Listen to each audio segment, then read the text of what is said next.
Nick, it's amazing that you actually got into this country and B, were allowed to shoot scenes from everyday life. But this was even more incredible in a sense because, I mean, you often have to be accompanied.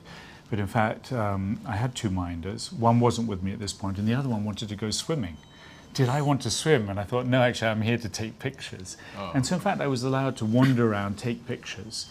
And contrary to what one might think, actually, here, this barbecue scene, what was amazing was that, they were offering me skewers of, like kebab, meat yes. and drink of the alcoholic kind, and people were extraordinarily friendly. Yeah. Had difficulty communicating with them, but it was quite amazing. And again, I mean, this is also quite unusual. The styles of the bathing costumes. I was really thinking changed. They were a bit like the 1920s in Europe, Absolutely. What's also curious about that is you rent your bathing costume. So you don't go to buy it, would be too expensive. So a lot of the costumes that you see, particularly on the women, are actually rented from that particular shop. Amazing. So you didn't actually venture into the water yourself that day? I have to admit I didn't. I would have loved to, but I thought I had work to do. And once they got used to being photographed, it was fine. They were... Absolutely. I mean, in this particular picture, and as in many of them, people took no notice of me. There was, which is fantastic. It was really like street photography. Yeah. And that is difficult to achieve in a lot of places in the world today, and you would have thought so in North Korea, but here people were very relaxed about it. It wasn't always the case. No, I can imagine. But what is interesting, just looking at them before you came in, is that the image of North Korea, North Korean people, to be fair, is of robots. They just lead a robotic life. That's what they are. And your pictures actually show what we, of course, know is that they're human beings, living their lives. I mean, I was very keen to show that because I think, they go through the same pains and joys. Obviously, it's a different political system, but the human emotions are there. As I mentioned, having a picnic, you can see people really engaged, having great fun. For them, obviously, it's downtime.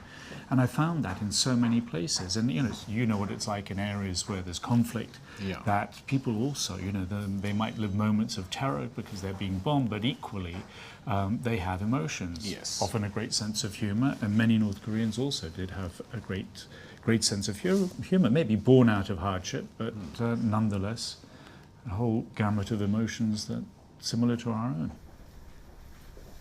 But again, I was very keen not just to show urban life, because there's images of Pyongyang and the big buildings. Yeah. So I did request that we could get into the countryside. I think they were always nervous about what you might see and what you might end up photographing. They weren't always happy. Sometimes I had to pretend I was deaf and didn't hear them calling Mr. Nick. But that was one of the pictures, for example, going into a field. Yeah. And obviously, some people have an awareness of mechanization elsewhere in the world. But nonetheless, I was allowed to take pictures walking into the field, farm workers. Yeah, I mean, that's an everyday scene. Yeah. Yes, very hard again. I mean, they do lead very hard lives, partly because there's no mechanization in many parts of the country.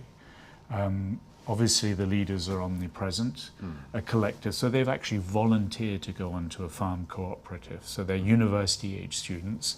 Their lives are very much, as it were, organized at every moment of the day. But equally, one of the things that I also wanted to do was get into someone's home. In fact, it was achieved on several occasions. And probably a privileged farmer, because you can see it's a house. Yes. But nonetheless, I think that is pretty well the kind of usual example of someone's living room.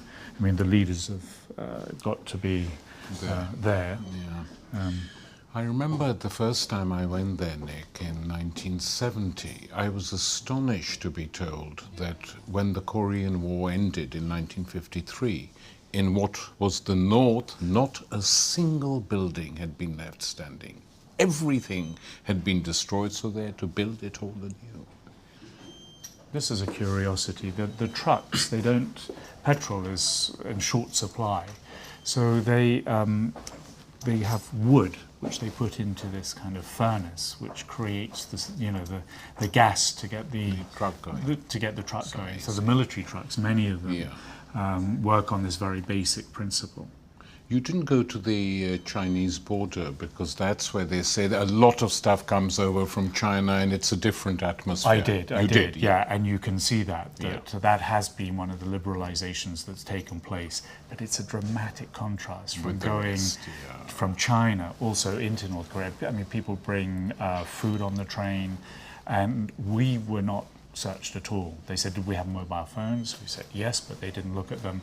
On the other hand, all the North Korean citizens, absolutely everything was gone through. But you do sense that many go to buy things in China along the borders, and then they come back. Yeah, and then in those border areas, they can watch Chinese television as well. Well, one of the new things in North Korea is mobile phones. A lot of people have mobile phones, but you cannot phone abroad. So some things remain in place. For example, there's no access to the internet. The privileged few, yes. But basically, the form of communication today is the mobile phone, but on one system and only to a network that exists within North Korea.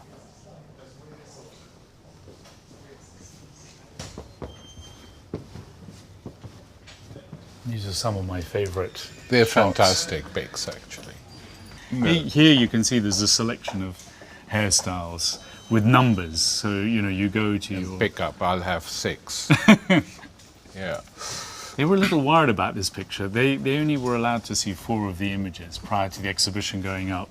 And the complaint was that we have more than 14 hairstyles. Could have fooled me, but never mind. And here you can see the women. Yeah.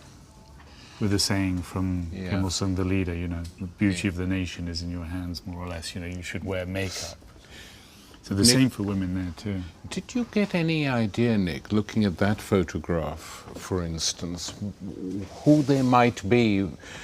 I mean, I certainly don't think that these were elite members of Pyongyang society, because there were huge numbers of men and women and children queuing to come into what I can only describe as a pleasure palace.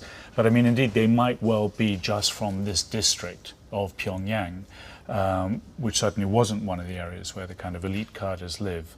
And so I think, and I can't say with any certainty, but I'm pretty sure it was a cross-section of Pyongyang citizens from this district. So, Nick, this is the sort of one of their wonders, the metro. Yeah, it's the deepest, apparently, metro system in the world.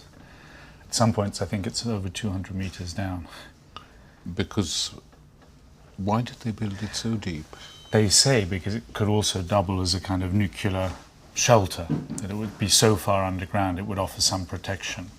So the escalators, you can stand on that escalator for a very long time. Some people actually sit and have a little nap. I have a picture of a woman who's having a little siesta on the escalator. And given that they double as nuclear shelters, it was very bold of them to let you go and take photographs. Well, you can actually. I mean, one of the stations. I mean, it's very much similar to the kind of Moscow. It looks like it. I was thinking that. Yeah. There was a little bit of a dispute here because actually we were allowed onto one of the platforms, and then I said, "Oh, let's get onto the train," and it was, "Oh no, you can't go on the train."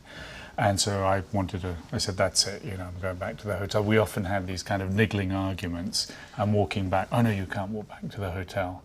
And I said, "That's it. I'm stopping the photography." And I was in my room, and about an hour later I get a phone call saying, "Mr. Nick." I said, "Yes, we have a surprise for you. And but you've got to come down to the lobby." I said, "No." I said, "That's it. I'm finished." And eventually I did go down to the lobby, and we walked out of the hotel to the metro station and rode on the underground. So yeah. And you can see here some of the... So it is used then, Nick? Oh, yeah, absolutely. I mean, there are power cuts occasionally, but, it's a major form of transport in the city. And busy at rush hours like anywhere else in the world. I mean, I love this because of the picture of the kids. It's lovely, it's lovely to see the kids in there, yeah. Strange-looking foreigner, and I'm the object of curiosity, although I'm much more curious about them. And smiling smiling away. It's, you know, that's Yeah. what you would see on any metro station Yeah. anywhere in the world if they With saw kids. a funny-looking person, you know, Yeah, taking a picture of them. that's true. But this is the one which really reminds me of the Moscow Underground. You know, they've sort of copied the architecture quite effectively, chandeliers, Absolutely. arches. Even the arches that remind us Yeah. of the one in Moscow. Yeah, But I believe not only that, but I think the trains, the wagons actually are from East Germany.